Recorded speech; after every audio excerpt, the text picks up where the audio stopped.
Welcome to the Runpreneur podcast with me, your host, Sierra Carter, where you...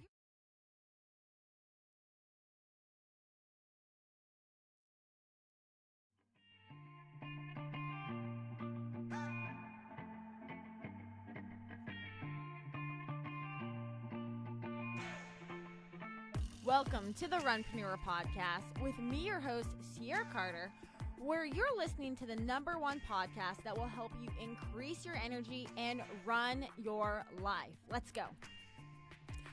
All right, guys, welcome to another day, another beautiful day here on the Runpreneur podcast. Today, I've got a special guest for you. Her name is Cynthia Sundin, and she's one of my closest friends, definitely a lifesaver at all costs. And she's here. We're going to be discussing and talking about kind of the craziness behind being busy between work and school and also trying to stay healthy, because that's what this podcast is about. It's about trying to increase your energy levels when you have no time, when you have no energy, and trying to just define that complete balance in life without losing your mind or losing your health. So that's what she's going to be on here talking about today.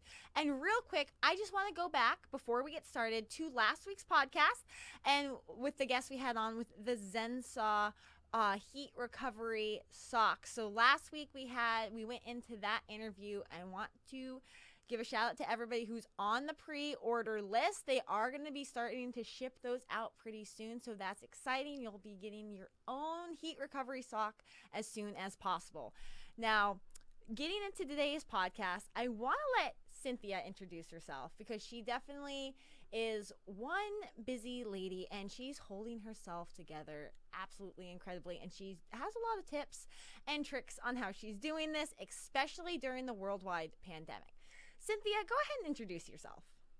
Thank you for having me, Sierra, and thank you for allowing me to explain my whole situation. So I am a full-time professional, and I'm also a student getting my master's degree. That's a lot sometimes, and working from home, it's really difficult. I keep thinking where I would be if we weren't in this situation, like the different physical things that I want to do. I want to go to your classes, but unfortunately, COVID's held me back throughout this past year, and yeah, so it's a juggling game. No, it's definitely been one of those things, and it's hit you hard. And what I've noticed, you've definitely overcome it. So when the pandemic happened, I know you and we were working out regularly. Now, of course, nobody knew what was going on, but you started working from home pretty early on. And I know I had to ask you about this at the time. Were you in classes? Were you already enrolled in your master's, or had you not started classes yet during this pandemic? How did that happen? What's that timeline? I think it was mid-March, so like pretty close to a year ago. I had filed for classes, and I was like in the midst of taking them, and I made the decision to go ahead and do virtual classes, which if I had not done that, I think that would have been such a leap to go from in-person proctored classes to online, because that format's entirely different. So I chose that, and then like COVID hit and we all started working from home, and I remember they said that, oh, it'll be a few months, and I didn't really know what to expect. I mean, a year later, I think today is one of the anniversaries of the day we started freaking out a year ago. I don't think anybody knew what to expect. I know a lot of people say, oh, well, it's 2 weeks to slow the spread 1 year later. But I know everybody agrees with me on that one. But looking back at it, so first off, where do you work and how demanding is your job? Like, what kind of hours are you working with your job? And on top of that, what did you slide into with your master's degree? What kind of hours were you looking at when you started working on your master's degree and with your job and trying to balance it? I work at a local defense contractor, and we have to log a certain amount of hours. So it's a little bit more than the average workload. So I work about 9 hours every day. And I get every other Friday off, which is really wonderful. But I knew going into my master's degree that it was going to become my life. So with it being an online course, I get finished with work and then I go straight into school. So it's kind of a bummer, but I mean, I knew that going into this and I accepted that. Did you, when you were going to work, what did you expect with your master's degree? If you were, because you were going to be commuting at least 30 minutes a day each way. Did you expect it was going to be even more difficult if you were commuting into work rather now that you're working from home? Well, whenever I started, I didn't quite know. I mean, it was at the cusp of COVID and I didn't really know what to expect, but I was like, oh, I'll figure this out. Like I've balanced everything. You and me used to do the run it. I would take my clothes to work with me and I would run immediately after work. We had some brewery runs around the area and I loved that, Right. but Right. those shut down. And so I knew going into my master's, it would take a little bit of time to get used to the whole rhythm of that. I think it took about 3 classes. So that was about 6 months before I got to a place where I was starting to understand the process and the way things work. But I mean, you already have your master's, so you Right. actually were in class. I was the COVID class of 2020, the first COVID class. I know there's quite a few coming after me, but I was the first COVID class in May of 2020 who was the first, I guess we were the first victims to be shoved online in classes that were not online whatsoever. And that had to be a very interesting time for all colleges, not just mine. We were lucky enough that our colleges are small, or my college was small, where the classes were like 20 people versus auditoriums. So it didn't affect that much, but at the time it was very stressful.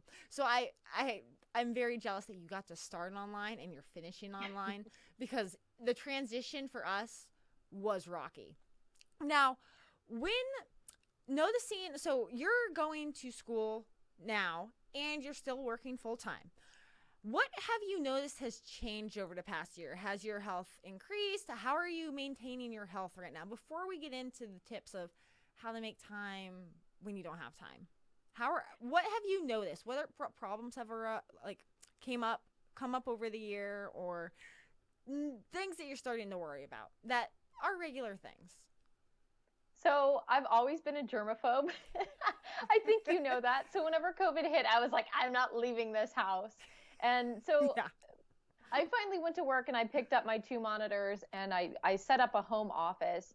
And the one thing I've noticed over the past year more than anything, and I know many other people are reading the same lines here, I sit a lot more. I would sit obviously at the office, but they did encourage us to get up and take ergonomic breaks and go walk around the path outside.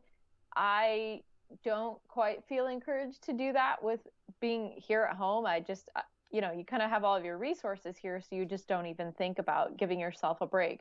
But I bought myself, not very long after we started going home, a really nice chair, like a nice office chair. And I'm so thankful because I spend probably like 95% of my day in this chair.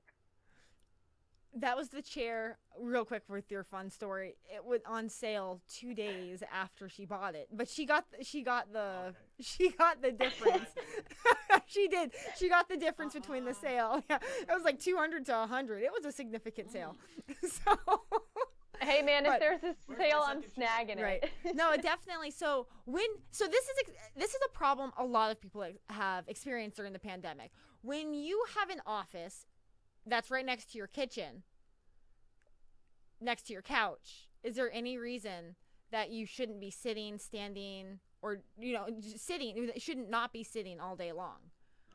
Yeah, exactly. So everybody at this point in time had this same problem of, I'm just going to sit and eat my quarantine snacks because 2 weeks, slow spread, I'll be back to work.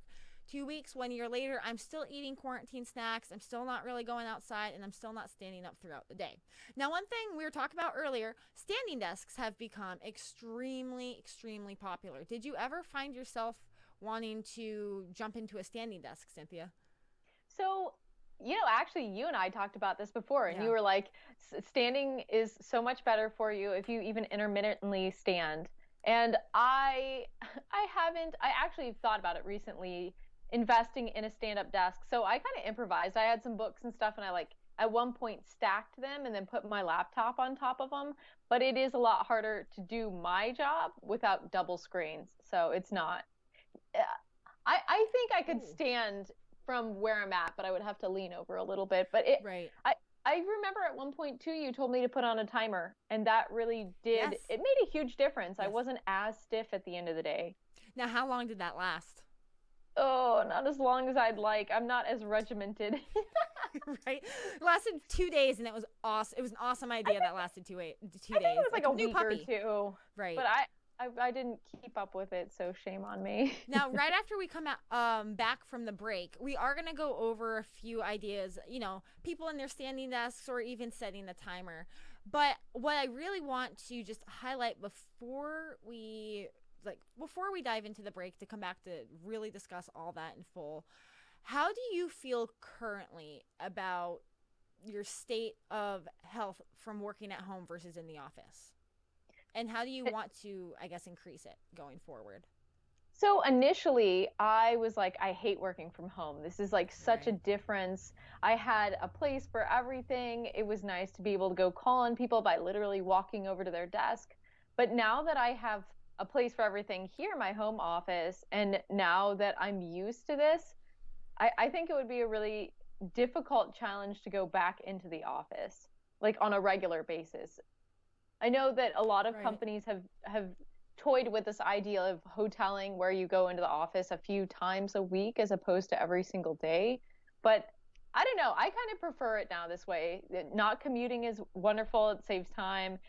You're not waking up super early to get ready. You just have more time for yourself. No, absolutely. Absolutely. So after the break, we're going to talk a little bit more about how we're going to make the home office enjoyable and find that time when you have no time.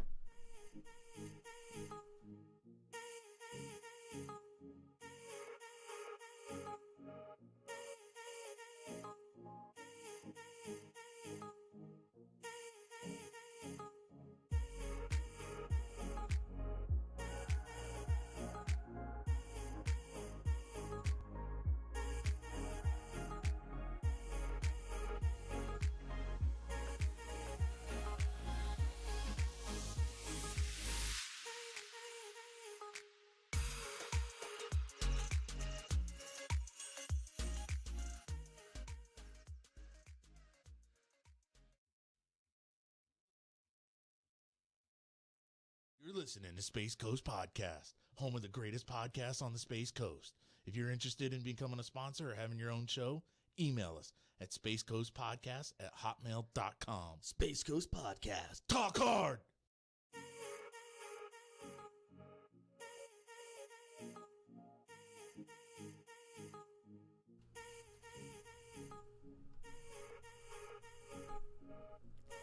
All right, we're back from break, Cynthia. So now that we're back, I really want to dive in, because we were getting into it quickly right before break. I want to dive into just some of the things that you've been doing to find time when you have no time. Because I know you and I have had a lot of discussions about, you have no time. You just kind of pushed off running, which is fine, because you and I used to run together, but things happen. And it's hard to find time. And then, of course, on top of just sitting all day, you now have no time and no motivation. So I want to get into some things you specifically have decided to do when you have no time to keep yourself motivated and going. Because you are still extremely healthy, so there's got to be something you're doing. Well, thank you. I hope so. That's the goal. No, I mean, I think with a very full lifestyle between full-time work and getting my master's degree, I just feel like at the end of the day, sometimes I just don't have very much time for myself. And we talked right before break about, it took about 6 months of being in these classes for me to develop a rhythm and an understanding of what I need to do in order to succeed in those, and then just balance that with work. And as that came on, I just realized, if it weren't for COVID, I would probably be way more involved in your classes. I would probably be going to the gym, find a gym that I want to be a part of. And I just had all these I wish moments. Like, I wish this wasn't the way it was, because then I'd be able to do this or that, because now I have more time. I'm not commuting as much, so I could do this or that. But I realized I can't keep making excuses for things that currently aren't available, and I just have to work with what I have. So what is it that you have? What did you start doing to realize that you can't make those excuses anymore? Because there's a lot of people who are not going to the gym. I mean, before COVID, gyms were kind of gross. So I can only imagine how people that are exactly like you, and that's not a bad thing, who are germaphobes, who don't want to touch anything. I used to be like that about planes. I used to hold my hands up, go home, take a shower, jump in the shower as quick as I can, throw my clothes in the washing machine. I mean, I wore raggedy old clothes so I didn't ruin them with germs. That's how I used to be. So how are you doing this now without going to the gym, without, having to have that common, germ place? What are you doing to keep healthy? What are the small things all the way to the large? Exercise? What are you doing? So time management is key. Just being aware of things and not letting deadlines slip for me. And that's classes, just not letting my class get away from me. And then whenever I balance my time a little bit better, some days I find, hey, I have an hour here. I can squeeze in a run. So I'll go stretch out outside. I'll go running. And then lately I've also found you can crave things, right? And I'll crave the bad stuff. But if you eat well, you won't be hungry. It may not fill that craving, but it'll take it away. So like, I'll want some spicy chips, and instead I go give myself some apple and peanut butter, and that ends up filling that same hole. But it's a lot better than chips. Absolutely. So I want to touch on that key point there. How do you keep the food in the house? Are you the one that shops in the house, or does somebody else shop? Typically it has been me, but Okay. It'll be some other of my family members too. It just all depends on who goes where. Right, because it's easy for you to keep the food in the house, right? The stuff that's good for you. But if somebody else is shopping and there's someone, I'd rather have chips than buy the apples, it makes it more difficult. And I think that's another problem a lot of people are running into. They're not doing the shopping in the house, which I kind of don't blame them. I don't like shopping myself.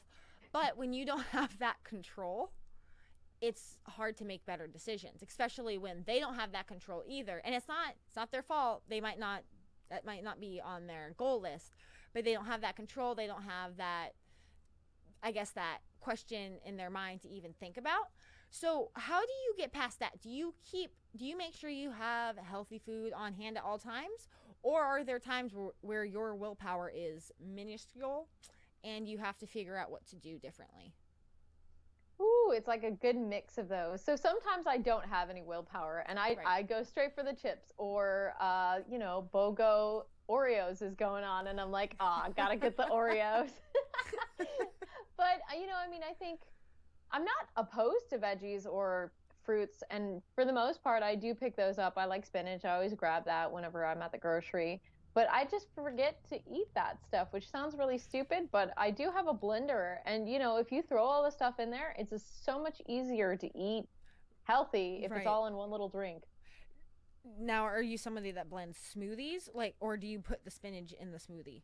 Are you a spinach smoothie eater? I am a spinach smoothie Are eater. you? I am. I didn't know that. No. What? Okay, best smoothie recipe, go. I don't know, spinach. I just usually kind of throw things together. Like I put a pineapple in recently with a whole bunch of spinach. I think I had some acai juice, threw some ice in. It actually came out pretty good. Wow. That's a hidden talent of yours, is cooking something up that nobody else thought of making. So I want to bring up a point that was brought up here. Treadmill desks. If you are working from home, is this something that you think you'd ever consider? Oh my gosh, that's kind of cool. But wait a second, are you sitting or are you standing? So, yeah, you're walking. So you're walking on a treadmill and there's a desk out in front of you. There's also ones that have bikes. They're bikes and you're spinning your legs. You're sitting on like a spin bike and it has a desk in front of it. What do you think of that? So I'm actually really clumsy. And so I feel like if I had the treadmill one, I'd be going along and then start looking to the right of my desktop and start walking to the right. But I mean, I would still give it a try. I think that For me, the bike one probably would be a lot easier. It'd also be Right. kind of cool if that powered some energy and you could put that back in your laptop. Yeah. You can. If you, yeah, there are ones where if you stop walking, your laptop's not being charged. What? Yeah. So it's a little bit So of it's- hidden motivation. Yes, it's a perfect incentive. This is fantastic. The great picture. I'm not sure. Can we see? Yep, there you go. Picture right there. Literally, best thing. Even if you're, no matter what job you have, you can have 4 monitors up and just be walking down the street. Just like that new concept of walking meetings. So, yeah, have you heard of that? A lot of people will, instead of, oh, there we go. There's another picture. Isn't that perfect? It's perfect. I just find Yeah. it hilarious though, because then it looks like you're literally the cog in the wheel. Like everybody theoretically says you're just another cog in the wheel. You are the hamster. You Yep. are now the hamster. Yep, there goes. There's more. That's the bike. There's the bike. But that's a stand-up desk, isn't that? That's a stand-up desk with like a bike. Yeah. See, it's super. You can even make it yourself. Yeah. Mm-hmm. Now, I'd try that. now going back, so I'm not sure what your work is talking about, but I've heard quite a few different places talking about going back to work in June and July. I'm not Ooh. sure what your work is.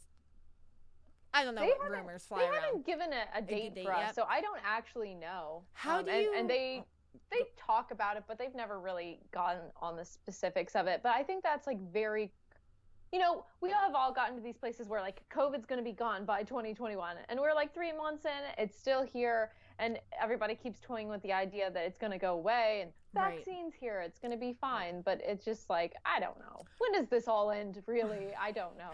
Well, in a perfect world, if you were to go back soon, how do you think that's going to impact your schedule and your time? And how you work out and how you stay healthy? So I usually am an early morning riser, but I've been grateful because for the last year I've been rising just a little less early, and I've enjoyed that. But yeah, I'll have to start waking up at like 5:30 again to get ready for my day and be at Right. work by at least 7 or 7:30. So that will be an adjustment. Do you think it's going to be a negative or positive impact getting out? Do you think you're going to be maybe more active now getting out of the house, or do you think it's just going to be your time is just going to disintegrate faster than it already has, and you're just not going to have any more time because you're still going to be in classes. More exhausted.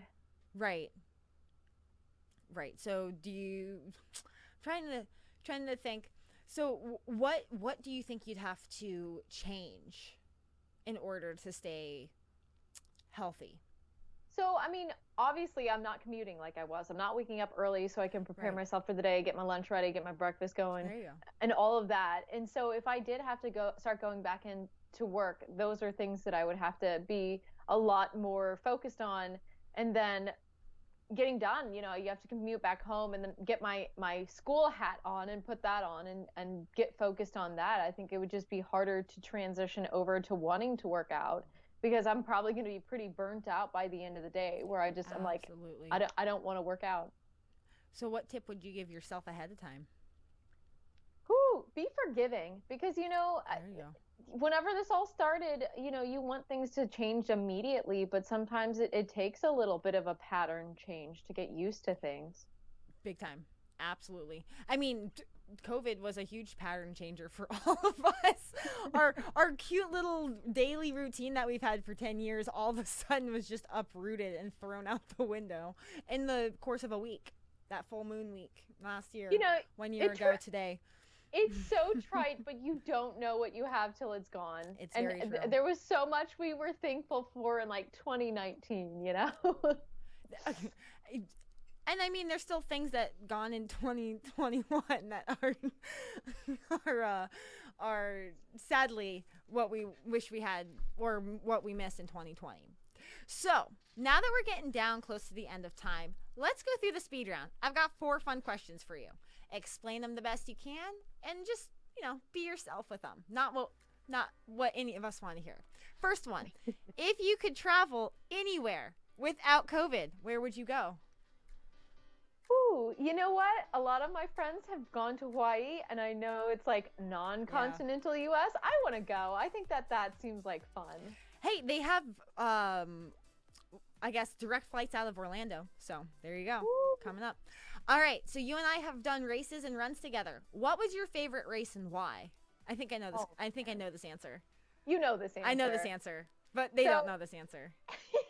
So I love space. Anything to do with space I think is really cool. And you and I did the, Gateway to Space. Yes. And that was actually really at the cusp of COVID because I think that was March last year. It was March 1st. We did it was a 10K, so it ran the whole length of the shuttle runway up at Kennedy Space Center. So that was really cool. I loved that one. And then, third question, best book you've read. Why? Oh man, I'm reading so many textbooks lately. They're burning me out. I don't know if I have a best one at the moment. Chris Kyle. Oh shoot, which one did he have? Oh, that's a really good one. It was one of the best books American I've read. Sniper? Yes, I love that one. Oh, that's a really good movie too. Yes. Yeah, that's a really good movie. I definitely recommend that to everybody. Now, this last one, completely random, off the cuff.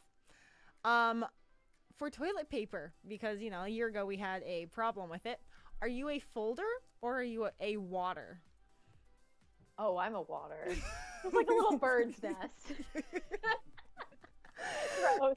Absolutely. Nope. Who has time to fold toilet paper? Well, thank you. Some people in this room. Well, thank you so much, Cynthia, for coming on the show today. I greatly appreciate it. You had some awesome, wonderful insight on the world of a crazy busy person that is still fighting through this pandemic. So thank you so much for coming on the show today. I wish you the very, very best. And if anybody else wants to find more podcasts just like today, or even come on the show because we had some visual treadmill desk standing, please run over to @TheRunpreneur on Instagram, Facebook. I guess I'm kind of on Twitter and on YouTube. You'll find me @TheRunpreneur. So type in @TheRunpreneur and you will find me there. And also head over to therunpreneur.com. You'll find classes, coaching, and a bunch of other content that's gonna help you run your life so life doesn't run you. Until next time, you guys, see you later. Bye.